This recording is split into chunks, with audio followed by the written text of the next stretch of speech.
Assalamualaikum warahmatullahi wabarakatuh. Selamat pagi anak-anak. Bagaimana kabarnya hari ini? Semoga selalu dalam lindungan Tuhan Yang Maha Esa. Anak-anak, pada kesempatan kali ini kita akan belajar tentang perkembangan teknologi komunikasi pada mata pelajaran Bahasa Indonesia tema 7 subtema 3 pada KD 3.6, yaitu mencermati isi teks informasi tentang perkembangan teknologi produksi, komunikasi, dan transportasi di lingkungan setempat. Apakah anak-anak sudah siap? Mari simak penjelasan dari Ibu Guru. Seperti yang kita ketahui bahwa manusia itu adalah makhluk sosial. Artinya setiap orang itu memerlukan orang lain. Nah, ketika orang lain itu saling berhubungan, mereka itu melakukan komunikasi secara bersama-sama. Kemudian apa sih itu komunikasi? Komunikasi adalah pengiriman dan penerimaan pesan atau berita antara dua orang atau lebih. Nah, awalnya komunikasi itu disampaikan dengan tatap muka dan pesan disampaikan secara lisan. Namun, karena kebutuhan penyampaian pesan secara tidak langsung sangat diperlukan, sehingga ilmu pengetahuan komunikasi juga semakin berkembang. Bagaimana ya perkembangan teknologi yang ada di sekitar kita? Mari kita belajari satu persatu. Anak-anak, alat komunikasi itu dibagi menjadi dua, yaitu alat komunikasi tradisional dan alat komunikasi modern. Yang pertama adalah alat komunikasi tradisional. Nah, alat komunikasi tradisional itu biasanya adalah alat-alat yang digunakan pada zaman dahulu. Nah, di sini Ibu menyebutkan beberapa contoh. Yang pertama ada asap. Nah, asap ini terkenal pada suku Indian di Amerika. Nah, asap digunakan sebagai tanda pesan yang bisa berupa pesan rahasia yang disampaikan kepada teman atau lawannya. Kemudian yang kedua, ada daun lontar. Daun lontar ini digunakan masyarakat Indonesia sebagai pengganti kertas. Jadi sebelum Indonesia mengenal kertas, itu masyarakat menulis pada daun lontar.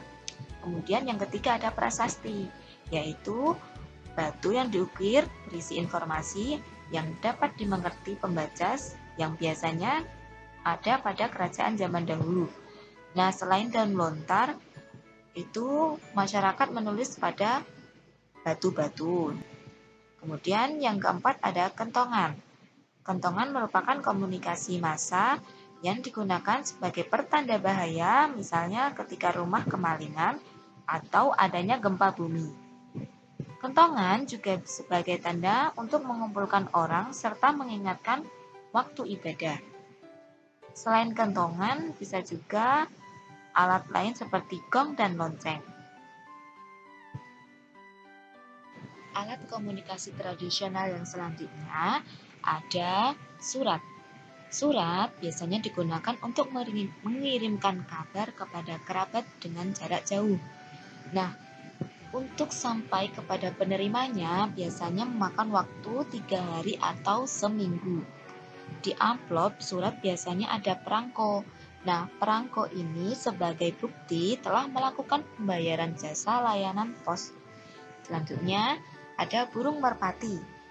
Burung merpati ini digunakan untuk menyampaikan surat dari suatu tempat ke tempat lainnya. Namun, burungnya itu tentunya sudah dilatih ya. Jadi, selain menyampaikan surat dengan pos, kita juga bisa menggunakan burung merpati. Selanjutnya kita akan membahas tentang alat komunikasi modern. Yang pertama ada telegraf. Telegraf merupakan alat komunikasi yang menggunakan listrik untuk mengirimkan dan menerima kode khusus. Jadi kode yang diterima dan dikirimkan oleh telegraf ini merupakan kode-kode khusus. Kemudian ada telepon kabel. Dengan adanya telepon kabel, kita dapat berkomunikasi dengan jarak jauh. Dapat antar kota, antar negara, bahkan antar benua dengan cepat. Nah, selanjutnya ada handphone. Nah, tentunya kalian sudah pernah ya melihat dan juga menggunakan handphone. Nah, kelebihannya itu adalah praktis, dapat dibawa kemana-mana, kemudian dapat digunakan untuk berkomunikasi secara cepat, dapat mencari informasi dengan cepat, dan juga banyak informasi yang dapat diterima dari handphone. Nah, handphone tersebut juga mudah digunakan ya untuk saat ini. Anak-anak juga pasti sudah familiar ya dengan penggunaan handphone. Nah, baik, selanjutnya ada koran. Nah, koran ini digunakan untuk menyampaikan informasi dengan tulisan dan gambar saja. Nah, di rumah pasti ada beberapa anak yang berlangganan koran nih. Nah, dengan koran kita dapat menerima berbagai informasi secara luas nih. Nah, ada televisi. Televisi selain bisa menyampaikan informasi dengan gambar dan tulisan, dapat menyampaikan informasi dengan suara. Jadi di dalam televisi ini nanti kita dapat menerima informasi dengan audiovisual, yaitu suaranya, gambarnya, dan juga bisa tulisannya. Nah, selanjutnya ada internet. Nah, internet ini paling banyak yang digunakan dalam berkomunikasi pada saat-saat seperti ini. Nah, internet ini dapat memperlancar komunikasi. Banyak media-media sosial yang muncul karena adanya internet. Contohnya ada Instagram, Facebook, Twitter, WhatsApp, YouTube, dan juga Messenger, dan lain sebagainya. Nah, anak-anak, dalam penggunaan aplikasi itu ada aturannya ya. Yang pertama itu pengguna harus berusia di atas 13 tahun. Jadi ketika anak-anak bila usianya masih di bawah 13 tahun, perlu pendampingan orang tua. Bisa ayah, ibu, nenek, kakek, atau bahkan bude dan Pak D atau Pak Le juga nggih.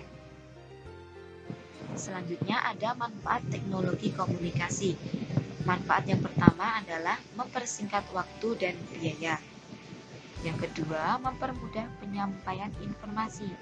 Nah, ketika kita ingin menyampaikan informasi, kita tidak perlu pergi ke luar kota terlebih dahulu atau pergi ke luar negeri terlebih dahulu. Jadi informasi yang kita sampaikan dapat disampaikan dengan mudah. Kemudian ada komunikasi lebih mudah dan cepat. Jadi informasi yang kita sampaikan itu mudah dan cepat sampai kepada penerimanya. Kemudian ada komunikasi tanpa batas. Jadi kesimpulan pada materi hari ini adalah teknologi komunikasi itu semakin berkembang, sehingga memudahkan manusia dalam berkomunikasi. Dalam penggunaan teknologi komunikasi juga mempunyai aturan. Jadi anak-anak dalam menggunakan teknologi komunikasi harus digunakan dengan bijak. Demikian anak-anak pembelajaran pada pagi hari ini. Semoga pembelajaran ini bermanfaat. Kurang lebihnya Ibu mohon maaf. Tetap jaga kesehatan dan semangat walaupun belajar di rumah. Ibu akhiri, wassalamualaikum warahmatullahi wabarakatuh.